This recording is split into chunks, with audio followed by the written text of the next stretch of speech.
thank you. This is the second time we're meeting, and I appreciate you extending the invitation. Obviously, as someone who's a daughter of a Cuban refugee, I'm very passionate about freedoms, liberties, ability to elect our own leaders. I think the Iranian Americans and Cuban Americans share a lot of the concerns about what is happening in our homelands and some of the threats that are here in our own country of America.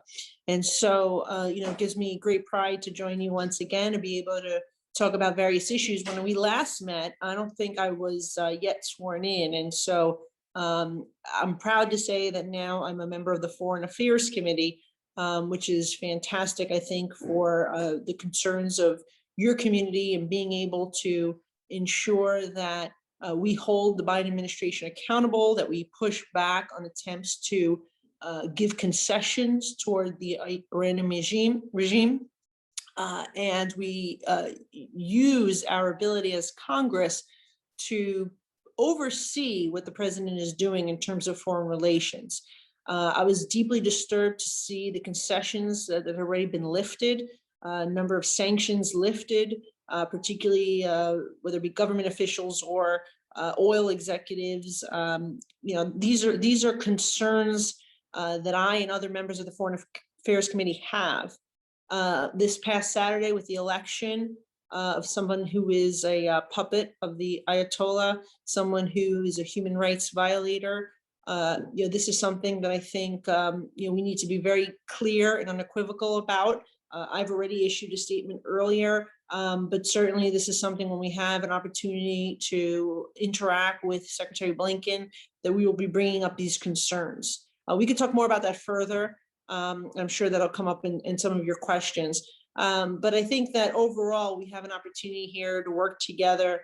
We have a very good group of bipartisan support, I believe, for the issues that you are concerned about. And I think that's a good thing. I think the Foreign Affairs Committee is actually one of the more bipartisan committees in Congress right now. And at a time where there is such extreme polarization, you'll see a lot of Republicans and Democrats come together on issues of concern. And so, I look forward to being a voice for freedom, a voice for fair elections, a voice for human rights, certainly with the president looking to re-enter the UN Human Rights Council. This is something that I'm concerned about, and I wanted to be able to use that as leverage to really fight for human rights across the globe. And so we can talk more about that in particular. I want to allow you to ask your questions, and then we can kind of dive into the discussion from there. Thank you so much. You've been such a strong voice and a leader for the small businesses in your district and around the country, frankly. Can you please tell us why supporting the small business community is so important to you? So, look, my parents were small business owners. And so for me, I understand some of the issues that our small business community face.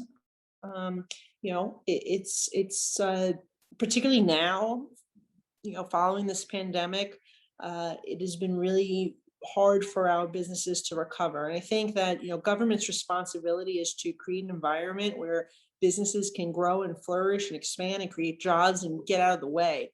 And unfortunately, what you're seeing from some of my colleagues are proposals where government continues to impede, to mandate, to regulate, to tax, and make it more difficult for our small businesses. And we saw this very clearly in New York City during the pandemic, where we saw arbitrary restrictions put in place by our mayor and our governor, fines, people being shut down, restaurants being stripped of liquor licenses, all of that just created more difficulties.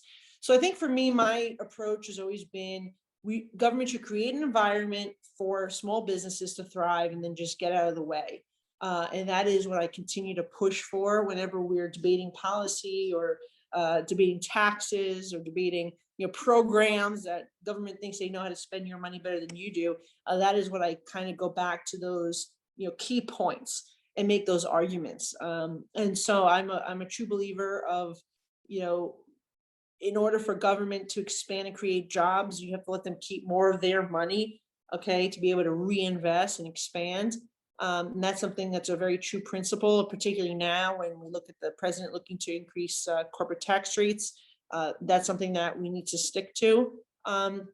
So at the end of the day, I think that, really what we need to do is provide an environment for our small businesses and just get out of the way. And I'm going to continue to just keep saying that over and over again, because I think it's truly the most important thing for our businesses. Now, I supported, of course, the Restaurants Act to help, our restaurants get funding. Unfortunately, they've almost made the program a discriminatory program where some of my businesses did not qualify for it simply because the owners were of a certain ethnicity. So that's something we're addressing now. The PPP, making sure that we push for the extension. There's some issues there too. And that was part of my problem with the $1.9 trillion stimulus package that was passed, is that instead of spending money where we really needed to spend it to help, provide a lifesaver for those businesses that government purposely shut down. Okay, they were shut down, no fault of their own, but because government told them they couldn't operate. That's where the stimulus money and that's where our aid should have been going. And instead, the government decided they were going to put money in all sorts of different areas. And then when it came to like these small businesses, they ran out of money, right? Because they didn't actually put the resources where it's supposed to go. So we're dealing with some of those things right now. But we're going to continue to advocate for our small business community. And making sure that we push back on those attempts to make their lives more difficult and cumbersome. Thank you so much, Congresswoman.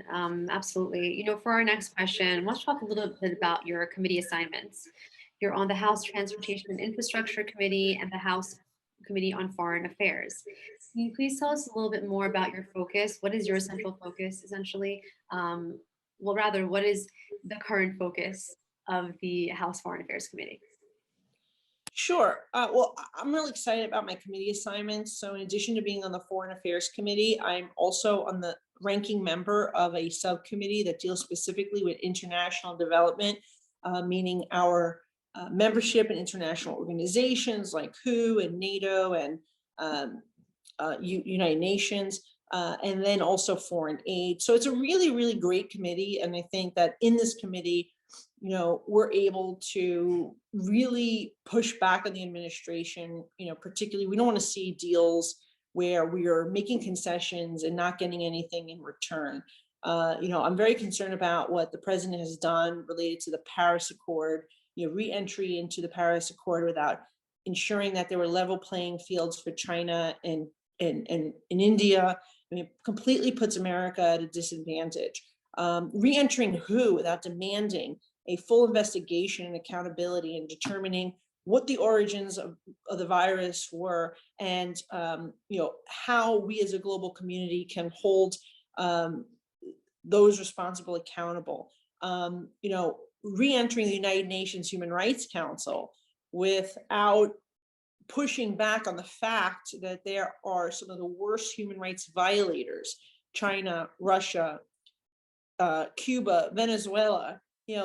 This to me personally, as a Cuban American, this is offensive to me that Cuba would have a seat on the Human Rights Council. The fact that Venezuela, Maduro would have the ability to address the opening meeting. This is stuff that's like crazy. And it just, United States membership into that association without holding any accountability to make sure that these bad actors are removed is basically giving legitimacy to them. And so those are some of the things that I've been able to work on. I've already written a number of letters and done a couple of resolutions with my colleagues supporting you, as a matter of fact, whether it comes to human rights in Iran or making sure that the Biden administration doesn't re-enter without approval from Congress, which is legislation that we've introduced. I think there's a number of ways that we can work together, and I'd love to hear your thoughts going forward. And you should definitely be in touch with my legislative director, see how we can support some of the goals of your organization through resolutions on this committee. But I think that we share a lot of values in that particular committee. Now, transportation and infrastructure obviously is another issue that's front and center right now with the debate. where we're going to be going with this infrastructure package. And that's still like sort of ongoing. We're not really sure at this point.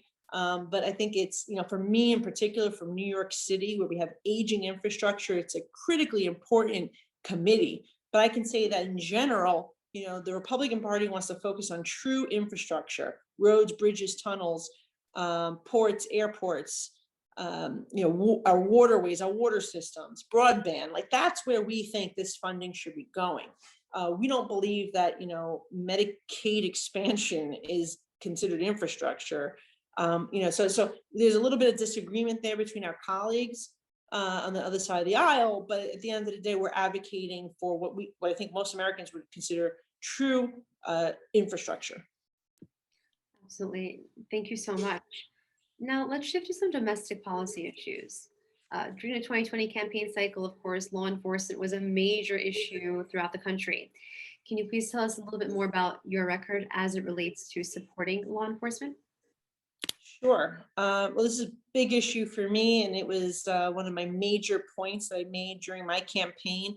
Unfortunately, New York City has seen crime skyrocket as a result of policies put in place under one-party rule. State legislature implemented a bail reform law, which released thousands of people back into our streets. And then the New York City Council defunded the NYPD by 1/6 of the budget, $1 billion. And certainly this has a huge effect. Almost every category of crime has skyrocketed in New York City. And so my job now is to push back against it on the local level, and we continue to do so. As a matter of fact, we had Congressman Katko and Garbarino from the Homeland Security Committee in New York City. They chose New York as their first city to hold a roundtable, and I was happy to participate with all the NYPD unions, as well as NYPD Commissioner Shea, and to talk about what we need to do to kind of hold these local governments responsible, what we can do to better train our police force, what we can also do to make sure that they have the resources and tools they need to do their job. So that was very productive. But in addition to that, I think part of my job is really to stop a lot of these bad policies from coming to the federal level. Okay, Nancy Pelosi tried to sneak bail reform, the COVID relief package, okay, that would implement and affect everybody across the country. They also tried to take away qualified immunity from our police officers, which is a protection that should our officers get sued civilly, they had that qualified immunity. And that's, by the way, only a protection that's given to them if they follow the police guidebook, they follow constitutional law, not if somebody violates somebody's constitutional rights. So these are very important protections for our law enforcement, making sure that they have the tools and resources to do their job. I put up a resolution because the Democrats kept saying that they don't support defunding the police. So I put up a resolution on the floor that said Congress condemns every attempt to defund, dismantle, or abolish our police. And guess what? It was voted on party lines. Every Democrat voted against it, for it, against it, and then every Republican voted for condemning those attempts. And so that just shows you the contrast right now, what we're dealing with. Thankfully, in New York City, the tide is turning, and we're seeing even a poll among Democrats in New York City is saying 77% want more police on the street, and a vast majority feel that public safety is the number one issue in this mayoral election. So I feel that the tide is turning, and that we're going to see more people supporting our police once again, because they realize how dangerous it's become, and that it's just, when you start having children being shot in broad daylight, that it's gone way too far and the pendulum needs to swing back. Thank you so much. We completely agree with you. Supporting law enforcement is a non-negotiable. And we're really thankful that you're such an outspoken supporter of law enforcement. We've covered, Congresswoman Malliotakis, some domestic issues. So let's switch over to some foreign policy questions. As you know, the Islamic Republic of Iran has been chanting death to America and death to Israel since they seized power in 1979. On June 10th, you issued a very strong statement to President Biden regarding Iran. Can you please tell us a little bit more about this statement and why you made the decision to speak out? I don't know which particular statement you're talking about because I've issued quite a few already. But at the end of the day, I think the most important thing is we don't want the president to be backtracking on this failed deal from President Obama and re-entering that. And one of the things we've been doing as a Foreign Affairs Committee is trying to push back, and particularly now at this sham election of Raisi, we have to be particularly concerned because he's already right off the bat said he's not going to stop the ballistic missile program. He's not going to stop funding terrorists. He wants sanctions lifted, and as you know, the United States has sanctions on him for decades. And this is someone who cannot be trusted. This is somebody who is one of the most egregious human rights violators. Thousands of innocent Iranians have died and were killed because of him. And I think that in general, we need to be very cautious going into this. The world should be very concerned about what took place on Saturday. And so what I've been saying is that the president needs to stand strong. He has not done that to date. He already lifted some sanctions. And I'm concerned that if the president doesn't stand strong and decides to lift sanctions further, that we will be in a very, very difficult place. We're already, I think, in a difficult place, having lifted sanctions prior to this election. And we're already started to give away our leverage. And so that is my concern.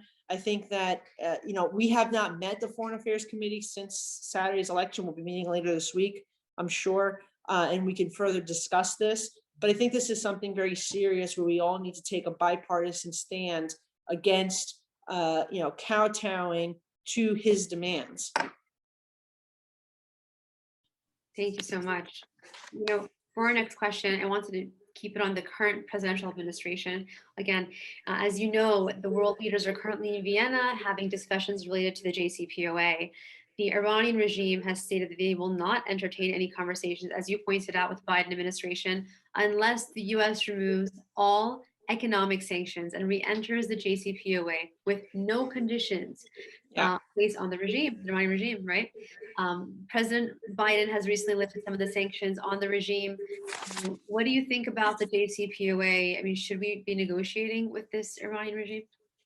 Well, I mean, the thing is, it has to be in good faith. And if they're already starting off from a position where they're not going to, stop the ballistic missile program, or they're not going to stop funding of terrorists, and they're not going to release some of those who have been imprisoned, Americans who have been detained, that all of a sudden, I think is that should be non-negotiable for us. I'm always going to side on Iran is supporting Iranian civil society, the protests, the dissidents. I relate to those in Iran because of my Cuban heritage, and it's sort of the same thing where political opponents are oppressed, they are jailed, they are beaten, they get killed. And so, I think you have somebody here who certainly understands your concerns and will continue to really be hardline and pushing back against some of this stuff. So I think we have to just kind of play it by ear. Israel, obviously an election as well recently, and the new prime minister has sort of echoed what I've been saying, that they need to be very cautious moving forward. So I'm not sure right now. I think we need to continue President Trump's maximum pressure. We did see, where we do know that, they are concerned, the Iranian regime, where they are most concerned is the economics. And he sort of admitted it, Raisi, that there's been real economic pressure put on them. And I think that that's really the leverage that we have at this point. And so, we need to be very cautious moving forward on how we negotiate. Thank you so much. The Iranian regime, as you know, spends billions of dollars funding terrorism around the world. It's an issue that most Iranians in Iran do not support. And they would really rather see this money spent on critical infrastructure, building infrastructure, roads, schools. What is your message to the people of Iran that might be listening to this event? Do you stand with the Iranian people in their quest for freedom from this tyrannical regime in Iran? Absolutely. And it was really heartbreaking to see how, I think it was many more than half of the population did not vote in the election because they know it's not a fair election. It's not a fair freedom. And that to me is very troublesome, because when you don't have free and fair elections, when you see candidates that are forthcoming who are being thrown off the ballot and aren't being allowed to participate, when you have such control by the supreme leader over the election process, it's very concerning. And I think that, that is one of the reasons why, we don't want what happens, with billions of dollars being given to Iran that then is used to fund terrorism, like occurred in the previous, the JCPOA agreement. That I think is one of my concerns as a member of Congress. But, look, I commend the people of Iran who are brave enough to stand up and push back and fight for freedom and stand up against a tyrannical regime. We need people like that who are willing to stand strong and do this. And they should know that the United States of America supports them, and that we'll do what we can to stand shoulder to shoulder with them. And I think that this is something that, it's just not an issue that Iran is facing. Unfortunately, you're seeing it in countries across the country, across the world. Right in our backyard with Venezuela, with Nicaragua, you're seeing very similar issues. And so, as the leader of the free world, we need to speak out. We must condemn these regimes. We must speak for freedom and democracy, free and fair elections, and human rights. Thank you.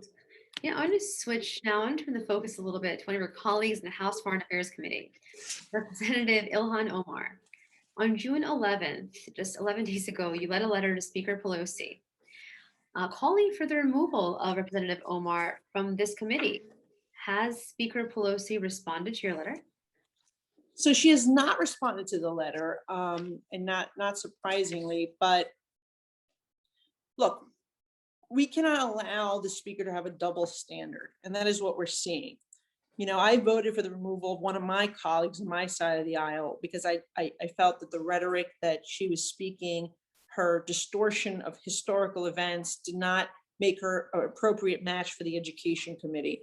Likewise, I expect the speaker to hold her members accountable, whether that be Eric Swalwell should not have a seat on the Intelligence Committee, whether it be Ilhan Omar, who should not have a seat on the Foreign Affairs Committee. I mean, this is somebody, who not once, not twice, not three times, multiple times have spoken against our ally, Israel, has made anti-Semitic comments, has made anti-American comments, comparing our own military to terrorist organizations. I mean, it's completely outrageous. And she is a liability for the Foreign Affairs Committee and should be removed. I've been pushing that. Myself and a number of my colleagues have written letters. We want a vote. And I think that we're going to continue to push until we get some sort of vote on the floor, because maybe at the end of the day, they don't remove her, but every single member should be held accountable if they vote to keep her on that committee and condone her behavior. And so, I'm going to continue to push. I'm going to continue to be vocal. I'm going to continue to fight back against Ilhan Omar and her anti-American rhetoric. And I hope you guys will support me in that, because I think it's incredibly important for this country that we don't have members of our Foreign Affairs Committee who speak ill of our country. I mean, this is a country who gave Ilhan Omar refuge, who allowed her to come to this country as a refugee with open arms. And then she ascended to become a member of the United States Congress. If that doesn't show you how truly special this country is, I don't know what would show you that. And she lacks appreciation. And I just feel that, certainly she shouldn't be on a committee in which we are interacting with other foreign governments. Yeah, thank you so much for your response. We have one final question for you. I think you're going to like it. I think our audience is going to love it. Just want to know, if you could have dinner with any two deceased individuals, who would they be and where would this dinner take place? Well, Teddy Roosevelt would definitely be one. And I would say I would probably pick, I don't know, it's very funny. Like, you kind of throw me this question, and Teddy Roosevelt has always been one of my favorite historical figures. I think he epitomizes what an elected official should be. I mean, he was honest. He fought for what was right. He was willing to take on his own party. He was willing to just do the right thing. And we don't have a lot of that, unfortunately, in government these days. And so I love Teddy Roosevelt, and I think he would be a fantastic person to have dinner with. I would pick somebody who would be perhaps more fun for the second person, maybe somebody outside of politics. I was always a fan of I Love Lucy, so maybe I'd pick Lucille Ball. But I have to think about the second choice. But I appreciate the question. It's a lot of fun. But Teddy's my guy. And my chief of staff is handing me a sketch. I drew this. I sketched that, and the trolls on Twitter make fun of me, but it's really good. And I would challenge my sketch to their sketch any day of the week. So this is my Teddy Roosevelt, and he's awesome. And he's from New York too. That's beautiful. And I'm in the Cannon building, and he laid the cornerstone of this building when he was president. So that's pretty cool. That is really amazing. We'd love to see some more of your artwork. Yeah, well, show them the Reagan. They want to see the Reagan. Oh, wow. This is my Reagan. Oh my gosh. Not bad. Again, I challenge the trolls to draw a better Reagan. I'm gonna keep a lookout for it because I doubt. Look, those are two pretty phenomenal works of art. So look, you're multi-talented. I love it. Hopefully next time you're in DC, we can all go to a Persian restaurant. I would love that. And Lily, I know Lily's on the call. My community affairs liaison is also Persian. Her family's from Iran, and she would very much enjoy that. So definitely let us know when you guys come to DC or New York City, and we'll arrange that. Awesome. Looking forward. Well, thank you, Congresswoman. You know, we've reached our limit for today's conversation. And on behalf of Iranian Americans for Liberty, I want to thank you for taking the time to connect with our community. And I'd like to give you the opportunity to provide some brief closing remarks before we wrap up. Please tell us what your message is to the Iranian American community. Well, I want to thank you again for hosting this call. I appreciate you keeping in touch with me. Look, I think there's a lot of opportunity to work together. Number one, because we share similar backgrounds. My family fled an oppressive regime that killed thousands and just continues to this day to oppress, not allow free and fair elections, imprisons and beats and kills its political opposition, doesn't allow any type of demonstration or protest.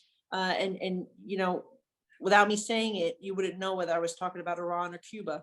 And the reality is that we share a lot of admiration for the United States of America, for the freedoms, opportunities, and liberties we have in this country. And that is why I'm in Congress at this time, to preserve those freedoms and liberties and the American dream for future generation. There are those, and some within the United States Congress themselves, who are trying to dismantle the American dream, who want to turn us into a socialist country, who want to strip our freedoms and liberties. And I'm here today as a member to push back against that. And so I look forward to working with you and continuing to have a good, open communication and relationship. Certainly, if you haven't already, you should definitely speak with my legislative director so they can give you some of the copies of the legislation that relates to Iran that I've signed on to, or resolutions that I've signed on to. And we should definitely continue to keep open door policy and find ways that we can work together. Would love for you to support some of the items that I've been working on. And I think we have a lot of common ground to work together. Absolutely agree. Thank you so very much, Congressman Malliotakis. The Iranian Americans for Liberty thank everyone for joining us this evening. Until next time, I'm Adele Nazarian. Have an amazing evening.